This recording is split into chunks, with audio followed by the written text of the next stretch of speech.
Om Swastiastu. Baik, terima kasih atas waktu yang diberikan kepada saya. Sebelum saya menyampaikan materi, izinkan saya memperkenalkan nama terlebih dahulu. Perkenalkan, nama saya Nikade Eviliana Pratiwi dengan NIM 200111085. Baik, di sini saya akan menyampaikan materi tentang rasio aktivitas dan rasio profitability dalam mengukur efektivitas dan juga efisiensi. Pengertian rasio aktivitas. Rasio aktivitas itu adalah suatu cara untuk mengetahui bagaimana perusahaan memanage sumber daya yang dimiliki untuk keefektifan perusahaan yang tengah berjalan tiap hari. Tujuan rasio aktivitas. Tujuan rasio aktivitas itu ada 6. Yang pertama, satu, untuk mengukur berapa lama penagihan piutang selama satu periode atau berapa kali dana yang ditanam dalam piutang ini berputar dalam satu periode. Yang kedua, untuk menghitung hari rata-rata penagihan piutang atau days of receivable, di mana hasil perhitungan ini menunjukkan jumlah hari atau berapa hari piutang tersebut rata-rata tidak dapat ditagih. Yang ketiga, untuk menghitung berapa hari rata-rata sediaan tersimpan dalam gudang. Yang keempat, yaitu untuk mengukur berapa kali dana yang ditanamkan dalam modal kerja berputar dalam satu periode atau berapa penjualan yang dapat dicapai oleh setiap modal kerja yang digunakan atau working capital turnover. Yang kelima, untuk mengukur berapa kali dana yang ditanamkan dalam aktiva tetap berputar dalam satu periode. Dan yang keenam itu untuk mengukur penggunaan semua aktiva perusahaan dibandingkan dengan penjualan. Manfaat rasio aktivitas itu ada 4. Yang pertama, dalam bidang piutang. Yang kedua, dalam bidang sediaan manajemen. Yang ketiga, dalam bidang modal kerja dan penjualan. Dan yang terakhir, dalam bidang aktiva dan penjualan. Jenis rasio aktivitas itu ada perputaran piutang atau account receivable turnover. Nah, ini merupakan rasio yang digunakan untuk mengukur berapa lama penagihan piutang selama satu periode atau berapa kali dana yang ditanam dalam piutang ini berputar dalam satu periode. Semakin tinggi rasio menunjukkan bahwa modal kerja yang ditanamkan dalam piutang semakin rendah atau dibandingkan dengan rasio tahun sebelumnya. Dan tentunya kondisi ini bagi perusahaan semakin baik.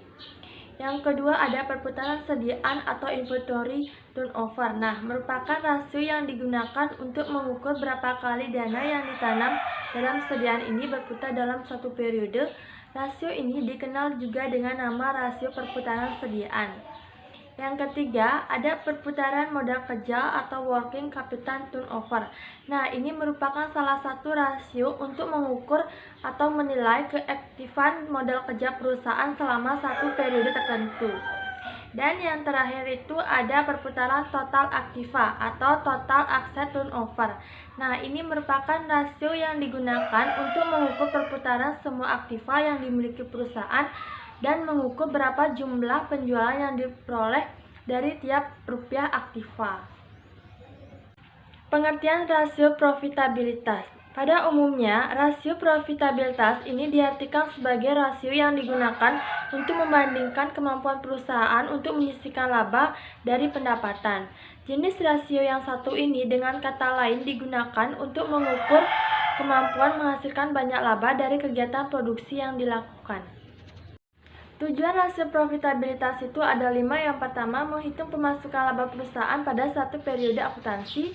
Yang kedua, menghitung perkembangan laba yang diperoleh dibandingkan dengan periode akuntansi yang telah lalu. Yang ketiga, menghitung kemampuan perusahaan untuk mengembangkan modal yang digunakan, baik berasal dari modal pinjaman maupun modal sendiri. Yang keempat, menghitung laba bersih yang didapatkan oleh perusahaan setelah dikurangi pajak dengan modal sendiri.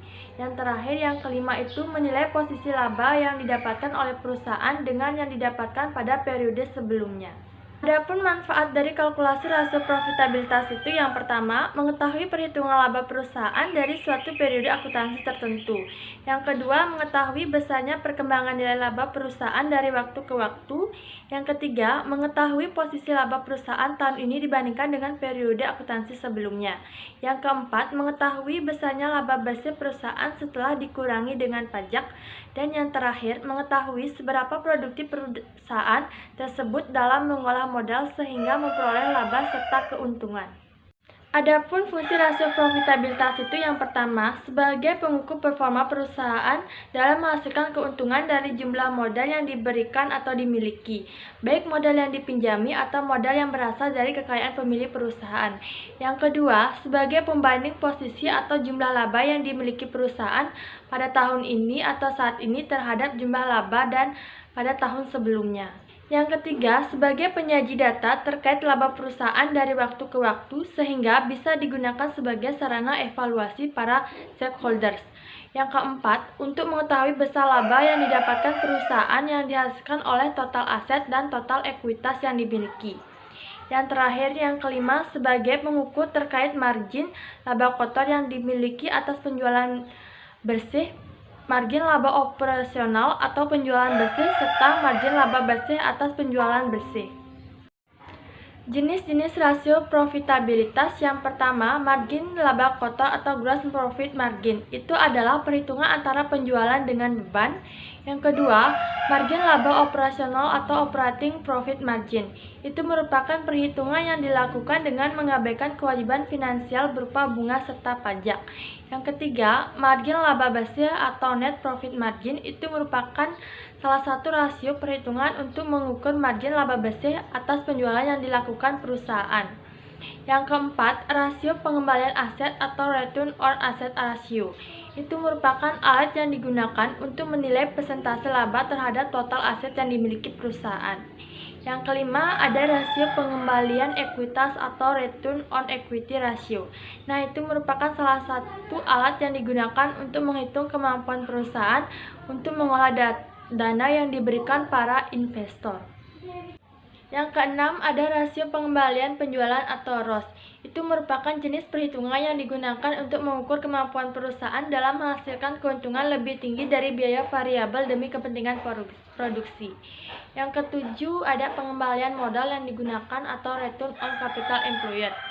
Mengukur keuntungan perusahaan terhadap keseluruhan modal yang dimiliki, nantinya skor ROS ini ditampilkan dalam bentuk persentase. Yang kedelapan, ada return on investment atau ROI.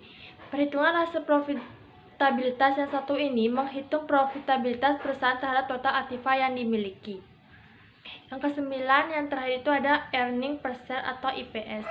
Itu merupakan untuk menghitung tingkat kemampuan perusahaan dilihat dari nilai per lembar saham untuk menghasilkan laba. Baik, sekian presentasi materi yang bisa saya sampaikan. Atas perhatiannya saya ucapkan terima kasih. Saya tutup dengan Paramasanti.